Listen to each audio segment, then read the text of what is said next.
आसमा की शादी हुए 2 साल बीत चुके हैं, लेकिन अभी तक उसको कोई बच्चा नहीं हुआ और इसी बात से उसका पति और सास ससुर उसे बहुत परेशान करते हैं। उसके पति का नाम निखिल है और सास का नाम वैशाली। दोनों मिलकर आसमा को हमेशा टोकते रहते हैं। तुझे इस घर में लाकर तो हम बर्बाद हो गए, अभी तक हमें एक ओता भी नहीं दे पाई। हाँ आसमा, लानत है तुम पर। आसमा ऐसे ताना सुनती रहती है। आसमा एक गांव से है। उसके घर में उसके माता पिता और बहन भूमिका रहती है। भूमिका दिखने में बहुत सुंदर है, इसलिए आसमा की शादी की जब भी बातचीत होती रहती थी तब आसमा की माता ने भूमिका को सबके सामने आने से ही मना कर दिया था। भूमिका, तू घर के अंदर ही रहना, गलती से भी उन लोगों के सामने मत जाना, नहीं तो तेरी बड़ी बहन की शादी नहीं होगी, समझी? हाँ हाँ माँ, मैं समझ गई। इसके बाद निखिल के साथ आसमा की शादी हो जाती है और उसके बाद भूमिका सबके सामने निकलती है और इस वक्त सबसे पहले निखिल भूमिका को देखा और अपने मन में कहता है, अरे यार, आसमा के माता पिता ने यह अच्छा नहीं किया। इतनी सुंदर लड़की को छुपा के मेरे साथ इस आसमा की शादी करवा दी। भूमिका कितनी सुंदर है, काश वो मेरी बीवी होती। वैशाली भी यही सोचने लगी, काश उसकी बीवी होती। और तब से दोनों आसमा से बुरा बर्ताव करने लगे और बच्चा न होने की वजह से आजकल उसे हर वक्त ताने सुनने पड़ते हैं। इसलिए आसमा हर रोज अपने नसीब को कोसती है। हे भगवान, मेरे साथ ऐसा क्यों हो रहा है? हे भगवान, मुझे आशीर्वाद दीजिए भगवान, ताकि मैं माँ बन सकूं। उधर निखिल अपने मोबाइल पर भूमिका की तस्वीर देख रहा है। आसमा कमरे के अंदर घुसते ही वह मोबाइल बंद कर देता है और आसमा से कहता है, मैं सोच रहा था कि कुछ दिनों के लिए तुम्हारे मायके घूम के आते हैं। और वह दोनों चले जाते हैं। आसमा अपने माता पिता से बातचीत करने लगती है और निखिल सीधा भूमिका के पास चला जाता है। अरे भूमिका, कैसी हो? अच्छी हूँ जीजा जी। जीजा जी नहीं, मैंने कितनी बार कहा है कि मुझे निखिल कहा करो। नहीं नहीं, आपको आपका नाम कैसे लेकर बुलाऊं? मेरे बॉयफ्रेंड हो क्या? अगर तुम चाहो तो। निखिल बात खत्म नहीं कर पाता है क्योंकि वहाँ पर अचानक आसमा चली आती है। क्या बात हो रही है जीजा साली में, जरा मैं भी तो सुनूं। ओए होए, जल रही है मेरी दीदी। जीजू ने मुझसे 2-4 बातें क्या कर ली, तुम तुरंत चली आई। हाँ यह सुनकर आसमा जोर जोर से हंसती है। हाँ, यही बात तो है तेरे जीजू में, इतने हैंडसम जो हैं। हाँ वो तो है, लेकिन तुम चिंता मत करो दीदी, मैं तुम्हारे पति को तुमसे छीन नहीं लूंगी। तो ठीक है, फिर तुम दोनों बातें करो, मैं रसोई में जाती हूँ। आसमा रसोई में चली जाती है। भूमिका और निखिल फिर से बातें करने लगते हैं। आसमा और निखिल पूरे 10 दिनों के लिए वहाँ रुकते हैं और इन दिनों में निखिल भूमिका से अच्छे से दोस्ती कर लेता है। आसमा ससुराल लौटती है और पहले की तरह काम काज में व्यस्त हो जाती है। ऐसे ही एक दिन आसमा घर का काम कर रही होती है, इतने में भूमिका वहाँ पर आ जाती है। अरे भूमिका, तू यहाँ? हाँ दीदी, तेरी याद आ रही थी तो सोचा चली आती हूँ तेरे पास। मैं यहाँ कुछ दिनों के लिए रहूंगी, कोई प्रॉब्लम तो नहीं है ना? भला मुझे क्या प्रॉब्लम होगी, बल्कि मैं तो बहुत खुश हूँ। चल तुझे तेरा कमरा दिखाती हूँ। आसमा भूमिका को उसका कमरा दिखा देती है। भूमिका ने आसमा से झूठ बोली है, उसे आसमा की याद नहीं आ रही थी। निखिल के साथ भूमिका की रोज बात होती थी। निखिल ने भूमिका को आने के लिए कहा। शाम को निखिल काम से लौटता है और भूमिका को देखकर चौंक जाने का नाटक करता है, जैसे कि उसे कुछ पता ही न हो। उसी रात आसमा की नींद टूटती है। तब वह देखती है कि निखिल बिस्तर पर नहीं है। आसमा कमरे के अंदर देखती है, लेकिन निखिल कमरे में भी नहीं है। आसमा कमरे से बाहर जाती है और देखती है कि निखिल और भूमिका बालकनी में खड़े हैं। अरे तुम दोनों यहाँ क्या कर रहे हो? आसमा को देखकर दोनों चौंक जाते हैं, जैसे कि कोई भूत देख लिया हो। निखिल कहता है,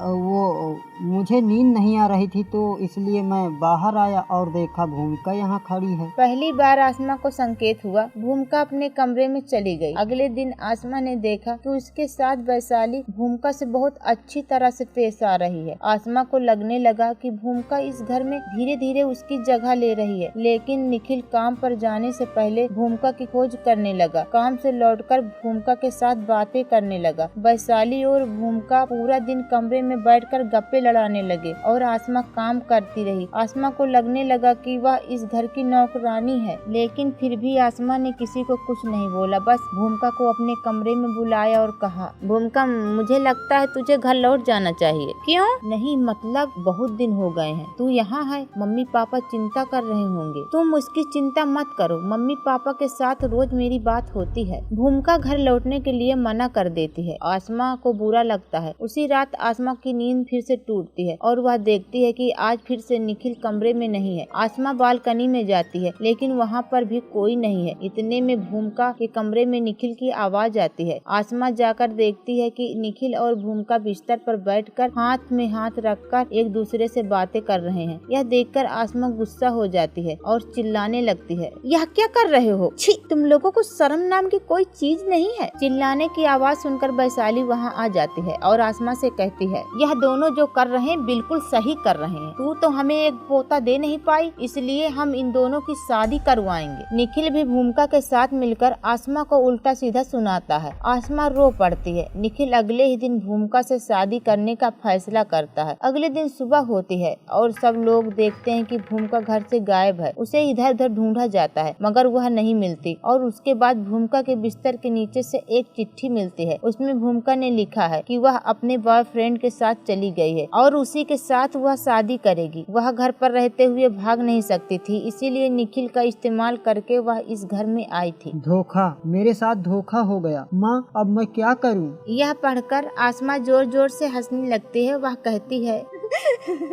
अच्छा हुआ, बहुत अच्छा हुआ। देखा, प्यार सब लोग नहीं कर सकते। बाहर की सुंदरता देखकर पिघल जाने से ऐसा ही होता है। इसके बाद निखिल आसमा से माफी मांगता है। आसमा, मुझे माफ कर दो। मैं रूप के उजाले से अंधा हो गया था। आज मुझे पता चल गया कि असली प्यार क्या होता है। वैशाली भी आसमा से माफी मांग लेती है। मुझे भी माफ कर दे बहू, मुझसे बहुत बड़ी गलती हो गई। हाँ, माफ कर दूंगी, लेकिन तुम लोगों को वादा करना पड़ेगा कि ऐसा और कभी नहीं होगा। मैं वादा करता हूँ, ऐसा अब कभी नहीं होगा। आसमा दोनों को माफ कर देती है। इसके बाद निखिल और वैशाली दोनों बदल जाते हैं। दोनों आसमा से अच्छे से बर्ताव करते हैं। कुछ दिनों बाद आसमा गर्भवती भी हो जाती है और सभी खुशी खुशी रहने लगते हैं।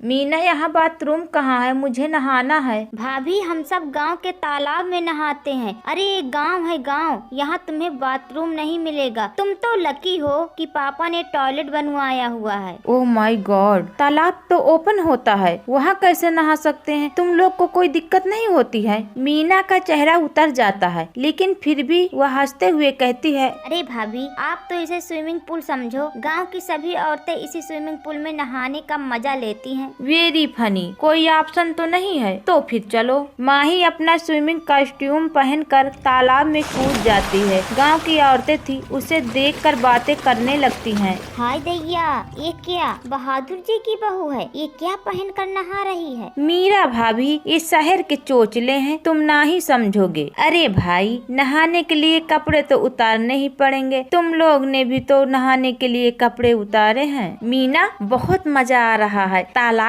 का पानी तो काफी फ्रेश लग रहा है। मुझे भी नहाना है भाभी, मैं आती हूँ। मीना नहाने की तैयारी करने लगती है और बाकी गांव की औरतें की तरह अपने शरीर पर एक एक कपड़ा बांध देती है। एक क्या, तेरे पास स्विमिंग कॉस्ट्यूम नहीं है क्या? मेरे बैग में एक और कॉस्ट्यूम रखा है, तू उसे पहन कर आ जा। छी छी छी, मैं यह नहीं पहन सकती भाभी, मुझे तो बड़ी शर्म आएगी। कमाल है, तू बिना कपड़ों के नहा रही है तो तुझे शर्म नहीं आ रही है और कपड़े पहनकर नहाने में शर्म आएगी। वाह, तुम गांव वाले। पांडे साहब का लड़का अपने दोस्तों के साथ बैठा हुआ गांव में नहाती हुई औरतों को देख रहा था। क्या बात है, लगता है हम लोग प्रवेश में पहुंच गए हैं। सामने परियां नहा रही हैं। दीपक बाबू, यह लड़की कौन है जिसने स्विमिंग कॉस्ट्यूम पहनी हुई है? बहादुर जी की बहू है, शहर की छोरी है। क्या बात है, आज इसका ही वीडियो बनाएंगे।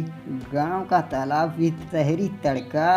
मीना, वह लोग कौन है? मुझे लग रहा है कि वह हम दोनों की वीडियो बना रहे हैं। छोड़ो भाभी, यह तो रोज की बात है। यह बहादुर का लड़का है जो अपने दोस्तों के साथ रोज यहाँ आता है। इसे मजा चखाना ही होगा। कल उसका नशा उतार लूंगी। अगले दिन फिर सारी औरतें तालाब पर नहाने के लिए जाती हैं। दीपक पहले से ही अपने दोस्तों के साथ वहाँ बैठा हुआ था। मिस्टर, यह औरतों की नहाने की जगह है, यहाँ पर आपका कोई काम नहीं है। अरे भाभी जी, आप आराम से नहाइए, हम तो आपकी रखवाली के लिए यहाँ बैठे हैं आपके लक्ष्मण। चलो भाभी जी चलते हैं, बेकार की किसी के मुंह मत लगो। देखिए कितनी समझदार है आपकी ननद, इसने अगर मुंह खोला तो आप सबके वीडियो यूट्यूब पर वायरल हो जाएंगे। मीना माही को खींचते हुए उसे ले जाती है। भाभी वे लोग बहुत खतरनाक हैं, उनसे मत उलझिए। जया भाभी ने इनसे उलझने की कोशिश की थी तो उन्होंने उन्हें बर्बाद कर दिया था। मुझे सच सच बता, क्या हुआ था? तू इतनी डरी हुई क्यों है? कोई न कोई बात तो जरूर है। भाभी हम गांव की औरतें हैं, जब भी यहाँ पर औरतें नहाने आती तो दीपक और उसके दोस्त तरह तरह के भद्दे मजाक करते हैं। जया भाभी ने इसकी शिकायत सरपंच जी से कर दी। सरपंच जी, हम गांव की बहू बेटियां हैं। पांडे साहब का बेटा महिलाओं के नहाने के तालाब के पास बैठकर भद्दे मजाक करता है। हमारा नहाना मुश्किल हो गया है। सरपंच जी ने पंचायत रखी, लेकिन अगले दिन जब मैं अपनी सहेलियों के साथ तालाब पर नहाने आई तो हम सबके कपड़े छुपा दिए। कपड़े ढूंढने के लिए जब हम पानी से बाहर आए तो इन्होंने हमारे एमएमएस बनाए और दीपक ने मुझे धमकाते हुए कहा। देख जया, कल जब पंचायत में मुखिया जी पूछेंगे कि तुम लोगों को हम लोगों को औरतों के नहाने के तालाब के पास बैठने में कोई परेशानी नहीं है तो ना कह देना, वरना यह सारे वीडियो वायरल कर दूंगा। कहीं की मुंह दिखाने लायक नहीं रहेगी। ठीक है, अब तो चिंता करने की कोई बात नहीं है। मैं आज शाम को ही इसकी व्यवस्था कर देती हूँ। शाम को माही अकेले नहाने आती है और तालाब में नहाने लगती है। यह देखकर दीपक उसके पास आता है और कहता है, अरे भाभी जी, आप तो बिल्कुल जलपरी लग रही हैं। अगर आप बुरा ना माने तो मैं आपकी एक तस्वीर खींच लूं। क्यों नहीं देवर जी, मुझे तो आप पहले से ही बहुत अच्छे लगते हैं, लेकिन मेरी भी एक शर्त है। आपको मेरी स्विमिंग सूट पहनना होगा, फिर मिलकर स्विमिंग करेंगे। ये क्या, मैं भला स्विमिंग कॉस्ट्यूम कैसे पहन सकता हूँ? सोच लीजिए, कोई जबरदस्ती नहीं है। आप भी क्या याद रखेंगी, लाइए पहन लेता हूँ। दीपक माही का दिया हुआ स्विमिंग सूट पहनकर तालाब में आ जाता है और उसके तालाब में आते ही मीना उसके कपड़े लेकर छुपा देती है और उसकी सहेलियां उसके वीडियो बनाने लगती हैं। ये क्या बदतमीजी है, मुझसे पंगा लेना बहुत महंगा पड़ेगा। दीपक भैया, औरतों की स्विमिंग सूट पहनकर आप तो बहुत अच्छे लग रहे हो। अब यह फोटो तो हम वायरल करेंगे। तू अपनी मौत को दावत दे रही है मीना। तू जानती नहीं है मैं कौन हूँ और मैं क्या कर सकता हूँ। गाँव की औरतें सरपंच के साथ बाहर निकल आती हैं। क्या हुआ दीपक बाबू, आप तो शर्म से गड़े जा रहे हैं। चलिए ना, मेरी फोटो लीजिए और एमएमएस नहीं बनाएंगे। मीना, जरा यहाँ दीपक बाबू को एमएमएस बनाने में मदद तो कर। मीना तालाब के किनारे रखे दीपक का फोन उठाकर सबको उसके बनाए हुए एमएमएस और गांव की औरतों के नहाते हुए खींची गई फोटोज दिखाती है। बताओ दीपक, तुम्हें क्या सजा दी जाए? सरपंच जी, इसकी सजा यह है कि आज सबके सामने आज इसके माँ की एमएमएस बनाना होगा। तब जाकर भैया को समझ में आएगा कि सबकी माँ बेटी एक बराबर होती है। मैं बहुत शर्मिंदा हूँ, आप सब लोग मुझे माफ कर दीजिए। आज के बाद ऐसी कोई गलती नहीं होगी। अपने फोटो से खींची गई फोटोज हमेशा हमेशा के लिए मिटा देता हूँ। सब लोग हंसने लगते हैं और उसके बाद गांव की औरतों के नहाने में कभी बाधा नहीं पड़ती।